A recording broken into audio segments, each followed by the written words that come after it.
मनुष्य वो है जिसके दिमाग में चिंतन चलता है, जो सोचता है, जो विचारता है। उसके जीवन में देखा देखी नहीं होती। हमारे इस हिंदू धर्म के विनाश का सबसे बड़ा कारण है केवल देखा देखी। हम कोई भी धार्मिक क्रियाकलाप अपनी बुद्धि से, विवेक से सोच करके नहीं करते, बल्कि देख करके करते हैं। दूसरा व्यक्ति करता है, हमने भी उसको करना प्रारंभ कर देते हैं। ये हो सकता है कि वो परंपरा अच्छी भी और परंपरा गलत भी हो सकती है, लेकिन मनुष्य वो है जो मननशील है। और हमारे ऋषि मनुष्य की पहली परिभाषा यही करते हैं, मनुष्य वो जो मननशील हो। और यदि हमारी बुद्धि में, दिमाग में तर्क नहीं है, चिंतन नहीं है हमारे पास में, तो समझ लेना कि हम मनुष्यता से बाहर जा रहे हैं। तो जो भी चिंतन करते हैं, विचार करते हैं राष्ट्र और धर्म और संस्कृति के लिए, तो निश्चित रूप से उनको तो स्वामी दयानंद याद आएंगे ही, और आज आने भी चाहिए। क्योंकि यदि आज अपने देश, धर्म, संस्कृति को आप बचाना चाहते हैं, तो आर्य समाज के अलावा दूसरा प्लेटफॉर्म आपके पास में दूसरा कोई है ही नहीं, आर्य समाज ही है। क्योंकि दुनिया में कोई सत्य की बात करता है तो केवल एक संगठन आर्य समाज, और आर्य समाज के संस्थापक महर्षि स्वामी दयानंद जी महाराज, उनके आर्य समाज के नियमों को आप पढ़ेंगे तो पदे पदे सत्य का शब्द वहां पर प्रयोग करते हैं। और हम जब इस ऋषि को देखते हैं, उस ऋषि जब जब बोला धरती पर, तो उसने सत्य ही बोला। जीवन में कभी सत्य से समझौता किया ही नहीं। लोगों ने चाहे उनको प्रलोभन दिए हो, चाहे धमकियां दी हो, लेकिन वो न कभी झुके न कभी रुके, अनवरत रूप से। और यहां तक भी कह देते कि मेरी उंगलियों को मोमबत्ती बना करके जला दो, फिर भी मैं सत्य से कभी समझौता नहीं करूंगा। इसलिए आर्य समाज का ध्येय है, उद्देश्य है कि हम सत्य का प्रचार करते हैं। लेकिन दुर्भाग्य समाज का यह है कि लोगों को सत्य पचता नहीं है, ऐसे लोगों का व्यवहार बन चुका है। आजकल के लोगों को नकली चीजों से प्यार है, असत्य से प्यार है, सत्य से लोग दूर भाग रहे हैं।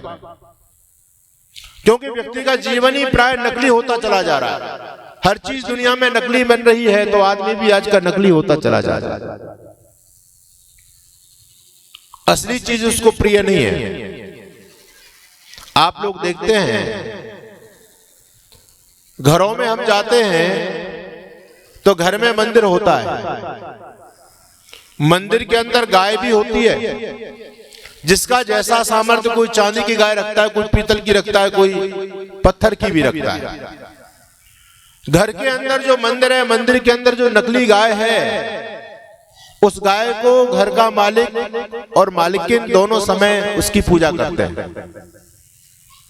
उसको भोग भी लगाते हैं, उस पर फूल भी चढ़ाते हैं, उसको तिलक भी करते हैं, दीपक भी जलाते हैं उसके सामने। लेकिन यदि कोई असली गाय घर के सामने आ जाए तो डंडा मार करके उसको भगा देते हैं। ये व्यक्ति का नकली जीवन है। कबीर दास जी बहुत अच्छे समाज सुधारक हुए, और उन्होंने हिंदू समाज की दुर्गति को देखते हुए लिखा कि संतो देखो जग बौराना। बौराना कहते हैं पागल हो जाने को, कि दुनिया के लोग तो पागल हो गए। कैसे? सांच कहो तो मारन धावे, झूठ कहो पतियाना। सच्चाई का उपदेश करो तो लोगों को रास नहीं आता, झूठ बहकाओ तो लोग पैर धोकर के पी जाते हैं। समाज में एक परंपरा चल गई है, मूर्ख बनाओ मौज उड़ाओ। और जो व्यक्ति समाज को जितना बड़ा मूर्ख बनाने में एक्सपर्ट है, वो इतना बड़ा धर्म गुरु बन जाता है। क्योंकि भेड़चाल समाज में चल रही है। कबीर दास जी ने अद्भुत बात कही, माटी को एक नाग बनायो, पूजे लोग लुगाई। हमारे यहाँ सनातन धर्म में एक परंपरा थी, शायद आपके क्षेत्र में भी होगी नहीं, पहले तो सभी मनाते थे। हमारे यहाँ अनेक पर्व आते हैं, और उन पर्वों में एक नाग पंचमी का भी पर्व मनाया जाता है। आप क्या मनाते हैं नाग पंचमी? ये पुरानी माताएं तो जानती नहीं, हमारी बहन बेटियां उनको नहीं पता। अच्छा, नाग पंचमी के दिन किसकी पूजा होती है? बोलो। नाग की? असली वाले या नकली वाले की? किसकी? असली नाग की पूजा करते हो, नकली की करते हो? तो नकली पूजा का फायदा होगा कुछ? अरे तुम्हारी पूजा भी नकली है, कहां से कल्याण हो जाएगा? कबीर दास जी ने कहा, माटी को एक नाग बनायो, पूजे लोग लुगाई। और सांचो नाग यदि घर में निकले तो ले लाठी धमकाई, मार देंगे। जो महापुरुष सत्य के प्रचार करने के लिए धरती पर आए, जब तक वो उनको खत्म नहीं कर दिया, मार नहीं दिया, तब तक ये शांति से नहीं बैठे। चाहे आदि गुरु शंकराचार्य को ले लो, चाहे युग प्रवर्तक महर्षि दयानंद सरस्वती को ले लो। ये समाज की स्थिति है। हम भी देखते हैं घरों में, परिवारों में जब जाते हैं तो जब तक माता पिता जीवित हैं तब तक उनकी कोई सेवा नहीं हो रही। आप लोग बहुत अच्छी तरह जानते हैं वो माता पिता बड़े सौभाग्यशाली हैं, वो बुजुर्ग लोग जिनके बच्चे संस्कारी हैं। नहीं तो समाज की स्थिति बता रहा हूं, जब तक माता पिता धरती पर हैं, जीवित हैं, तब तक कोई नहीं पूछता। और मरने के बाद सबसे पहले मरते ही एकदम फोटोग्राफर के पास में जाकर के सुंदर सा फ्रेम में फोटो मढ़वा करके लेके आते हैं और वहां रख जाते हैं। मेज पर अगरबत्ती जला दी जाती है, फूल माला डाल दी जाती है और पुत्र ऐसा बैठ जाता है जैसा यही श्रवण कुमार है, इसके अलावा दूसरा कोई पितृभक्त हुआ ही नहीं। ये हमारे समाज की स्थिति है। जियत पिता से दंगम दंगा और मरे बाप पहुंचा रे गंगा। जियत पिता की बात ना माने, मरे गंग पहुंचावे और कहे कबीर सुनो साधो ये कौआ बाप बना। ये हिंदू समाज की स्थिति। आर्य समाज आपको जगा रहा है, आपको दूसरा कोई जगाने वाला नहीं है, याद रखिएगा। कौन आपको जगाने के लिए आएगा? आपकी सारी परंपराएं, सारी संस्कृति, धार्मिक व्याख्याएं लोगों ने बदल दी है। हर व्यक्ति अपने स्वार्थ में लगा हुआ है, मूर्ख बना करके धन एकत्रित करना चाहता है। ये टीस, ये दर्द किसी के दिल में है तो आर्य समाज के प्रचारकों के दिल में है जो आपको सच्चाई की बात कर रहे हैं। लेकिन दुर्भाग्य समाज का, लोगों को बात हमारी पच नहीं रही। एक मेरे मित्र हैं, वो गौशाला चलाते हैं, मतलब डेयरी की तरह से चलाते हैं, वैसी गौशाला नहीं चलाते। तो मैं लगभग बहुत लंबे समय के बाद उनसे मिलने के लिए गया तो मैंने पूछा दूध बेचते हो? बोले जी हाँ। क्या रेट है? कहते हैं 70 रुपए लीटर देते। मैंने कहा दूध ही बेच रहे हो या और भी कुछ बेच रहे हो उसके साथ में? तो वो हंसने लगे, बोले महाराज उसके बिना काम कैसे चलेगा, मतलब पानी मिलाकर के बेच रहे थे। तो मैंने कहा भले आदमी, ये तो बहुत बड़ा पाप हो गया, तुम 70 रुपए लीटर पानी बेच रहे हो और दूध का नाम लेके बेच रहे हो। ये जो अन्याय, पाप की कमाई कभी फलीभूत नहीं होगी, याद रखिए। बेकार है, इसको बंद करो। और उनको प्रेरणा मिली और उन्होंने संकल्प ले लिया, महाराज जी आज से बिल्कुल विशुद्ध बिजनेस करेंगे, हम पानी नहीं बेचेंगे। उन्होंने लगभग साल भर से, उनका कई सालों से काम चलता चला आ रहा था और दूध में पानी मिला करके बेच रहे थे। लोग बड़े शौक से पी रहे थे। लेकिन जब उनको प्रेरणा मिली, उनको बिल्कुल निपनिया दूध बेचना शुरू किया बिना पानी के, तो जो लोग सेठ लोग दूध लेने आते थे शहर के थे, उनको कब्जी हो गई। और कब्जी हो गए तो वो कहने लगे भैया महाराज क्या मामला है, अब तुम्हारा दूध ठीक नहीं जा रहा, 3-4 दिन से कुछ गड़बड़ कर रहे हो, पहले आपका दूध ठीक था, हम तो सालों से दूध पी रहे हैं लेकिन 2-3 दिन से आपने गड़बड़ कर दी। उनको हंसी आई, उनको तो उन्होंने कुछ नहीं बताया, मेरे पास फोन किया, कहने लगे महाराज आप हमारे बिजनेस को भी चौपट कराओगे। मैंने कहा क्या बात हो गई? बोले जब से हमने शुद्ध माल बेचना शुरू किया लोगों को पच नहीं रहा है, लोगों को तो वो जो है ना मिलावट वाला ही पसंद है। यही स्थिति हमारे हिंदू समाज की है। आर्य समाज आपको बिल्कुल विशुद्ध डोज दे रहा है, बिल्कुल प्योर देशी घी का माल खिला रहा है, लेकिन आपके दस्त छूट रहे हैं, किसी को कब्ज हो रही है, हमको वो बात रास नहीं आ रही। तो याद रखिए जो आर्य समाज की बात इस मंच से आपको मिलती है वो एक बात 100% सत्य है। यदि आप उसको अपने जीवन में अपनाओगे तो आपका भला होगा, कल्याण होगा, राष्ट्र धर्म संस्कृति और आपकी संतति बचेगी। बाकी बचने का दूसरा कोई ऑप्शन है नहीं। आज लोगों ने पाखंड को धर्म मान लिया है। नई नई परंपराएं धर्म के नाम पर समाज में प्रचलित हो रही है। धर्म का सही स्वरूप लोग भूल गए।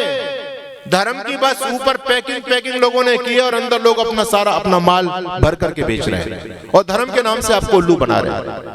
इसलिए अपने सनातन धर्म को समझना चाहते हो तो आप अपने जीवन में आर्य समाज से जुड़िए और सत्यार्थ प्रकाश को पढ़िए। विशुद्ध सनातन धर्म यदि समझना चाहते हो, लोग तो ये कहते हैं कि आर्य समाज के लोग तो अपनी अन्य अजीब प्रकार की मान्यताएं समाज में प्रसारित करते हैं, लेकिन आपके सनातन धर्म का कोई रक्षक है तो केवल आर्य समाज है। ऋषि दयानंद जी महाराज से पूछा स्वामी जी आप किसको मानते हैं? हमारे अजय जी बार बार एक बात रिपीट कराते हैं, कहते हैं नहीं है बोलो। पीछे आर्य समाज कोई मतपंथ नहीं है, कोई संप्रदाय नहीं है, तो आर्य समाज क्या है? याद रखिए आर्य समाज कोई अलग से धर्म नहीं है। हमारे जो सनातन धर्म था उस सनातन धर्म के अंदर आडंबर, ढोंग, रूढ़ी, अंधविश्वास अनेक प्रकार की अनैतिक बातें विधर्मियों ने समय पर या हमारे लोगों ने अपने स्वार्थवश सनातन धर्म में गपशप कर दिया था, मिला दी थी। आर्य समाज ने, ऋषि दयानंद ने आकर के हमको वो प्रकाश दिया, वो बुद्धि दी, वो सोचने का तरीका दिया कि हम लोगों ने उन्हीं बातों को अलग किया है। जो बातें सनातन धर्म का खंडन करती हैं, आर्य समाज उन्हीं बातों का खंडन कर रहा है। बाकी किसी भी सनातन परंपरा का खंडन आर्य समाज नहीं करता। आर्य समाज हर सनातन परंपरा का मंडन करता है, खंडन नहीं करता। खंडन हम करते हैं उन नवीन बातों का जो सनातन धर्म के अंदर नहीं है, उनको जबरदस्ती सनातन धर्म के नाम पर आप पर थोपा गया है और आपको ठगने के लिए, आपके जीवन को बर्बाद करने के लिए पाखंडी ऐसा काम कर रहे हैं। देखिए, संसार में दो प्रकार के मत हैं, कुछ तो नवीन है और कुछ पुराने हैं। बात समझ में आ रही है आपके? कुछ नूतन है और कुछ पुरातन है। हमको किस मत को फॉलो करना चाहिए, नूतन को या पुरातन को? बोलो जी, किसको करना चाहिए? अरे बोलो तो सही, ये बात समझ में नहीं आ रही क्या आपके? भाई ये बागेश्वर धाम की कथा तो नहीं है कि ताली बजाओ और हरे रामा हरे कृष्णा गाओ और कल्याण हो जाएगा। यहाँ तो बुद्धि का उपयोग करना पड़ेगा, और आप बुद्धि का उपयोग करेंगे, सुनकर के जाएंगे तो आपको यहाँ से कुछ मिलेगा, ये निश्चित बात है। क्या पूछ रहा था मैं भी आपसे? किसको मानना चाहिए, नूतन को या पुरातन को? बोलो जी। पुरातन को क्यों माने? अब आपके पास कोई तर्क नहीं है, आप लोग ये कहेंगे पुरानी चीज तो अच्छी होती है इसलिए मानना चाहिए। ऋषि दयानंद जी महाराज से लोगों ने पूछा, स्वामी जी आप नूतन को मानते हो या पुरातन को मानते हो? स्वामी जी कहते ना तो हम नूतन को मानते ना हम पुरातन को मानते। लोगों ने कहा स्वामी जी नूतन को ना मानो, बात समझ में आती है, लेकिन पुरातन को तो मानो, पुरातन तो अच्छा होता है। लेकिन सुनो ऋषि का तर्क देखो, अद्भुत। स्वामी जी कहते हैं मैं नूतन को ना मानता ना पुरातन को मानता, क्योंकि जो आज नूतन है कालांतर में वो पुरातन हो जाएगा। आप कह रहे हैं कि पुरातन को मानना चाहिए, इस्लाम नूतन है ना, इस्लाम को केवल 1450 साल हुए हैं। क्या 2 लाख वर्ष बाद आप इस्लाम को मानना शुरू कर दोगे क्या? तब तो पुराना हो जाएगा भाई। तो ये तो कोई हेतु नहीं हुआ, ये तो कोई तर्क नहीं हुआ। तो स्वामी जी कहते हैं जो नूतन है कालांतर में वो पुरातन हो जाएगा, और आज जो पुरातन है कभी वो नूतन रहा होगा। इसलिए ना तो हम नूतन को मानते ना हम पुरातन को मानते। तो किसको मानते हो? हम सनातन को मानते हैं। लोगों का ये सनातन क्या है?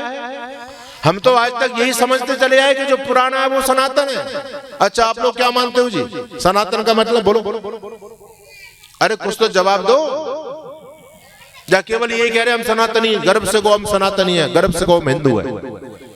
सनातन का मतलब क्या है? अच्छा आपका धर्म क्या है? इतना तो पता है आपको, आपका धर्म क्या है बोलो। आर्य समाज के जो कार्यक्रम होते हैं ना, ये पाठशाला है। यहाँ बैठोगे तो कुछ नई चीज आपको मिलेगी, यहाँ बुद्धि की बात की जाती है। आज तक आपके इस गांव में बहुत सारी कथाएं हुई होंगी, लेकिन वो कथा करने वाले लोग आपको बता के नहीं गए होंगे कि आपका धर्म क्या है। हम आपको बता रहे हैं आज। जिस धर्म पर आप गर्व करते हो, अगर आपसे कोई पूछे आपका धर्म क्या है तो बताना हमारा धर्म है सनातन धर्म, है ना, हमारा धर्म सनातन। हिंदू मत बोल देना भूल से। हिंदू आपका धर्म नहीं है, ना हिंदू नाम है ना हिंदू धर्म है। आपका नाम आर्य है, हमारा धर्म सनातन धर्म है। तो आपका धर्म है सनातन धर्म, और सनातन का मतलब क्या होता है? जो बोलो सदा से चला रहा है। सदा से कब से? सदा से कब से? जब से संसार बना है तब से। तब से मानेंगे तो फिर वो सनातन नहीं रहेगा। सदा से का मतलब सदा से, पता नहीं कितने संसार बन गए। सदा से का मतलब अनादि। जो शाश्वत सनातन परंपरा वो परमात्मा से निकली है, वो वेद से निकली है। वेद परमात्मा का ज्ञान है, याद रखिए।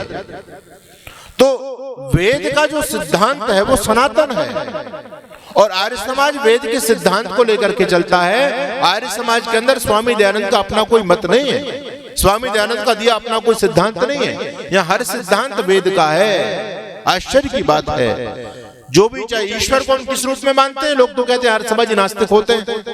आप लोगों ने तो भगवान को अभी हमारे बता रहे थे ना, लड्डू गोपाल बना लिया। भगवान के साथ में सनातनी लोगों ने सबसे बड़ा मजाक किया है। जिसको जैसा भगवान पसंद आया उसने वैसा भगवान बना लिया। छोटा चाहिए छोटा बना लो, मोटा चाहिए मोटा बना लो, काला चाहिए काला बना लो, गोरा चाहिए गोरा बना लो, बच्चा चाहिए तो बच्चा बना लिया, आजकल लड्डू गोपाल आ गया।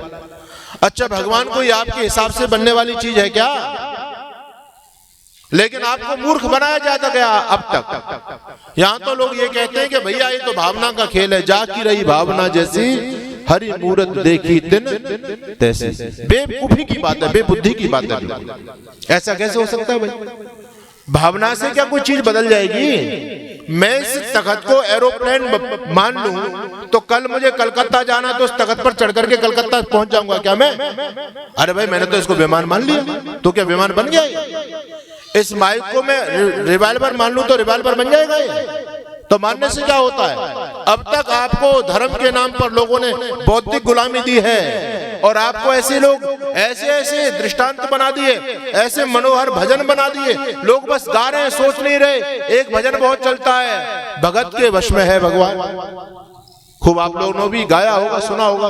और ऐसा झूठी कहानी जोड़ी है उसमें कि वो जो है ना उसको ये हो गया वो हो गया, वो रोने लगा। ये क्या चल रहा है ड्रामा धर्म के नाम पर? भगत के वश में भगवान नहीं है, भगवान के वश में पूरी दुनिया है। भगत के अनुसार भगवान नहीं चलता, भगवान तो अपने अनुसार चलता है, आपके कर्म के अनुसार आपको फल देगा, वो आपके वश में आने वाला नहीं है। कितनी भी भक्ति तब पूजन कर लो, आप ये चाहो कि भगवान को रिझा करके और हम उससे कुछ ज्यादा अचीव कर लेंगे, ज्यादा प्राप्त कर लेंगे। परमात्मा की न्याय व्यवस्था है, जितना आपको मिलना होगा उससे एक रत्ती भर ना ज्यादा देगा ना आपको कम देगा। वो तो न्यायकारी है, वो किसी की चापलूसी में बहने वाला नहीं है, खुश होने वाला नहीं है। लेकिन लोगों ने भगवान को अपने मनमाफिक बना लिया। यहाँ के लोग गोरे गोरे हैं, देखो बड़ी विचित्र स्थिति है। गोरे लोगों के भगवान कैसा मिलेगा? गोरा मिलेगा। काले लोगों का भगवान कैसा मिलेगा? काला मिलेगा। उत्तर भारत के लोग थोड़े गोरे गोरे हैं, यहाँ के मंदिरों में जाओ तो सब मंदिरों में मूर्ति गोरी गोरी मिलेंगी आप। हम दक्षिण में जाते हैं तो वहां के लोग थोड़े सांवले हैं, तो वहां के मंदिरों में सारी मूर्ति काली काली मिलेंगी आप। अच्छा, हम जो जैसा व्यवहार अपने साथ कर रहे हैं वैसा भगवान के साथ कर रहे हैं। खुद भोजन करते हैं तो भगवान को भी भोग लगा रहे हैं, खुद कपड़े पहनते हैं तो भगवान को भी कपड़े पहना रहे। अभी मैं गुड़गांव के अंदर गया कार्यक्रम में, सर्दी जब पड़ रही थी तो वहां शिव चौक है और आश्चर्य की बात यह है कि प्रतिदिन कोई ना कोई भक्त भगवान शिव को नया कंबल दे करके जाता है। नियम है, भगवान शिव पुराना कंबल क्यों उड़ेंगे भाई, वो तो नया चाहिए उनको। तो खुद को सर्दी लगती है तो भगवान को भी गर्म कपड़े दे रहे हैं, खुद को गर्मी लगती है तो भगवान के यहाँ भी एसी की व्यवस्था कर रहे हैं, खुद सोते हैं तो भगवान को भी सुला रहे हैं, खुद खाते हैं भगवान को खिला रहे हैं, खुद जागते हैं तो भगवान को भी जगा रहे हैं, खुद शादी विवाह करते हैं तो भगवान की भी शादी विवाह कर रहे हैं। क्या हो गया सिंधु जाति? भगवान को अपने हिसाब से लोगों ने बना लिया, भगवान को रूप दिया। देखो दुनिया में सबसे खतरनाक प्राणी ये इंसान है, और ये इंसान पूरी दुनिया को अपने दिमाग से चलाना चाहता है, सब में अपना दिमाग घुसाता है, ठीक है ना? तो इसने हर चीज में अपना दिमाग घुसाया। आप लोग भी अपने परिवार के जो मुखिया बैठे होंगे, आप लोग भी ये कहते होंगे भैया इस घर में तो मेरी चलेगी, मेरे हिसाब से चलना पड़ेगा, कहते नहीं कहते? तो इस आदमी ने हर जगह अपनी चलाई है, हर जगह अपना दिमाग घुसाया। तो जब इसने भगवान को बनाना चाहा ना, तो भगवान को भी अपना ही रूप दे दिया, अपना बुद्धि घुसा दी इसने। तो जैसा खुद है वैसा भगवान बना दिया, है ना? अब आप देखो, एक विचित्र बात मैं आपको बता रहा हूं, जो बुद्धिजीवी लोग हैं बात को समझने का प्रयास करें। भगवान के साथ में कितना बड़ी खिलवाड़ हुई, और एक ज्वलंत उदाहरण मैं आपको देना चाहता हूं। आप लोग रोज सूर्य को देखते हो, नहीं देखते हो? सूर्य रोज देखते हैं। इस सूर्य में आपको कोई आकृति नजर आती है क्या? इसके कहीं नाक कान मुंह कुछ नजर आ रहा है? अग्नि का गोला है, इसका कोई रूप नहीं है ना, कोई आकृति नजर नहीं है। लेकिन आप गूगल पर सूर्य भगवान का चित्र सर्च करना आज, या जो हमारे यहाँ सूर्यवंशी लोग होते हैं वो अपने घर में भगवान सूर्य का चित्र रखते हैं, और आप उस चित्र को देखो, वो भी सूरज का चित्र बनाया लोगों ने, और सूरज तो साक्षात है भाई, इसमें तो हमने कुछ बदल नहीं दिया। तो अब वो जो सूरज है और ये जो चित्र है उसमें कितना फर्क है? इस सूर्य की तो कोई आकृति नहीं है, लेकिन आप गूगल पर जब सूर्य का चित्र देखेंगे तो उसको आदमी ने रूप दिया तो अपना ही रूप दिया, सूरज को भी आदमी ने अपना ही रूप दिया। जैसे खुद की आंख है वैसे आंख लगा दी, खुद के कान है तो कान लगा दिए, खुद का मुंह है तो मुंह बना दिया, अपना जैसी आकृति दे करके रूप पूरा इंसान का दिया है और बाहर से आंख की लपटें निकाल दी, कहते हैं सूर्य भगवान है। तो क्या सूरज ऐसा ही है? अरे बोलो हाँ ना तो बोलो, कुछ बात समझ में आ रही है नहीं आ रही? क्या भगवान सूर्य ऐसा तो नहीं है? लेकिन आदमी ने जब सूरज बनाया तो अपने हिसाब से बना दिया। आप सबने गंगा मैया देखिए, आपके यहाँ तो गंगा नहर बह रही है ना, गंगा मैया हरिद्वार में जाके देखी, ऋषिकेश में जाके देखी। अच्छा, गंगा मैया की कोई आकृति आपको नजर आ रही है क्या? तो आदमी ने जब गंगा को बनाया उसको भी अपना रूप दिया, क्योंकि गंगा स्त्रीलिंग है तो उसको स्त्री का रूप दे दिया। ऊपर से लेकर के यहाँ तक बहुत सुंदर स्त्री का रूप बनाया, आंख नाक कान सब कुछ बनाया और नीचे से जल की धार निकाल दी, कहते ये गंगा मैया है। तो क्या गंगा मैया ऐसी है? तो यही खेल आदमी ने भगवान के साथ में किया है। उसने सोचा भाई भगवान बनाओ, तो भगवान कैसे बनाए? बोले वो भी हमारे जैसे तो होगा। तो आदमी ने एक बात और सोच ली भगवान बनाते समय, बोले भाई भगवान हमारे जैसा तो हम बनाएंगे, लेकिन हमारी सामर्थ्य तो कम है, भगवान की सामर्थ्य तो बहुत ज्यादा है। भगवान ने हमको 2 हाथ दिए हैं तो हम 2 हाथों से सामान्य सा काम करते हैं, भगवान तो बड़े बड़े काम करते हैं। अच्छा, करते नहीं करते? कितनी बड़ी सृष्टि बनाई। तो आदमी ने अपने बुद्धि से सोचा कि भाई भगवान के 2 हाथ बनाएंगे तो काम खराब है, क्योंकि 2 हाथों से काम नहीं चलेगा भाई। तो भगवान के कितने हाथ बनाओ? बोले ज्यादा बनाओ। तो किसी ने 6 हाथ बना दिए, किसी ने 8 हाथ बना दिए। बनाए नहीं बनाए? अपने दिमाग से आदमी ने सोच करके भगवान को बनाया। आदमी ने सोचा कि भगवान ने हमको 2 आंखें दी देखने के लिए, और 2 आंखों से हम केवल एक दिशा में सामने देख सकते हैं। पीछे देखना होता तो गर्दन मोड़नी पड़ती है, दाएं बाएं देखना है तो चेहरा मोड़ना पड़ता है। एक तरफ देखने में ही 2 आंख काम आती है, और भगवान तो सब तरफ देखता है। देखता नहीं देखता? भाई भगवान सब तरफ देखता है नहीं देखता है? तो जब भगवान सब तरफ देखता है तो भगवान की सब तरफ आंख होनी चाहिए नहीं होनी चाहिए? अब जो आंख है ये आंख तो मुंह में ही सेट हो सकती है ना? तो फिर आदमी ने सोचा कि भाई भगवान 4 दिशाएं, चारों तरफ भगवान को दिखाना है, तो भगवान के कितने मुंह बना दिए आदमी ने? 4। ब्रह्मा जी के कितने मुंह? बोलो 4। आदमी ने, इंसान ने भगवान को अपने हिसाब से बना दिया है। ये तो मैंने आपको ज्वलंत उदाहरण दिया है, यानी समझने की आवश्यकता है कि कितना बड़ा खिलवाड़ आदमी भगवान के साथ में कर रहा है, और आप उसको पूजने चले जा रहे हैं। भगवान को मिट्टी का खिलौना लोगों ने समझ लिया। धर्म की नई नई व्याख्याएं समाज में चल रही हैं।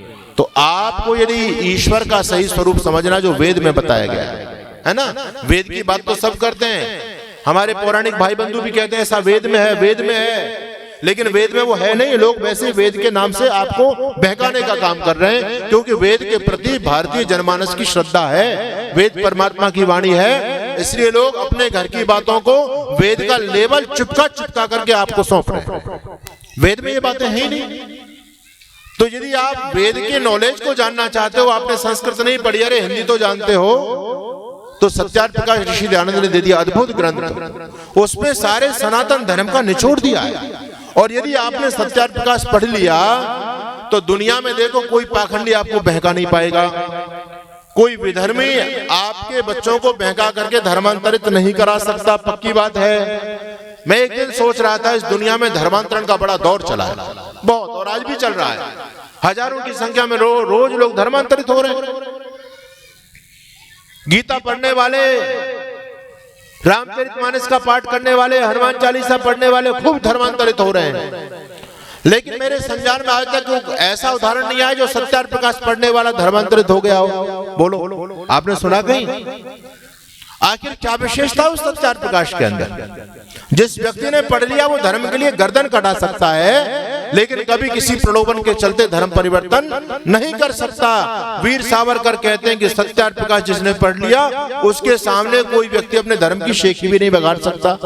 नहीं तो रोज आपको लोग बहका रहे हैं, आपके बच्चों को बस में भर के लेके जाते हैं ईसाई लोग, और बस को दुष्ट बंद कर देते हैं और कहते हैं भैया बस खराब हो गई बच्चों, अब क्या करें? भगवान कृष्ण को स्मरण करो। कृष्ण कृष्ण बोलते हैं बस स्टार्ट नहीं होती। बोले भैया कृष्ण से बात नहीं, राम का नाम लो, राम राम बोलते हैं तब भी बस स्टार्ट नहीं होती। बोले भगवान शिव का नाम लो, शिव का नाम लेते हैं तब भी स्टार्ट नहीं होती। अब वो शांत हो जाते हैं, बच्चों अब तो मामला खराब है भाई, बस खराब होगी, स्टार्ट नहीं हो रही, अब क्या करना चाहिए? एक बार ईसा मसीह का नाम लो आप लोग सभी, और जैसे ही ईसा मसीह का नाम लेते हैं वो दुष्ट सेल्फ मारकर बस स्टार्ट कर देता है। बालक बेचारे भोले भाले, वो समझ नहीं पाते, वो कहता देखो आपके राम में शक्ति नहीं है, शिव में शक्ति नहीं है, शक्ति तो ईसा मसीह में है, इसलिए ईसा मसीह को पूजना शुरू कर दो, बच्चे को बहका रहे हैं।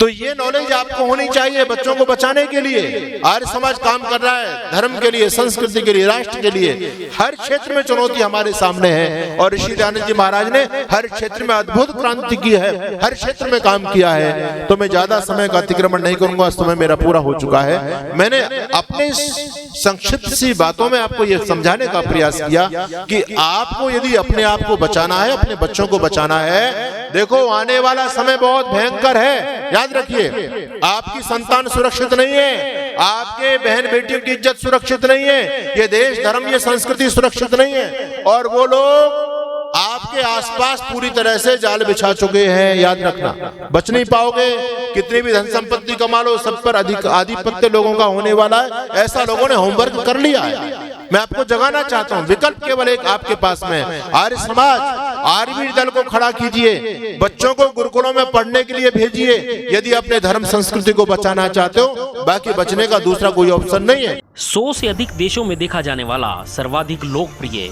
और सबसे अधिक फॉलोअर्स के साथ पूरी दुनिया में आर्य समाज के विचारों का प्रचार करने वाला एकमात्र चैनल वैदिक प्रचार।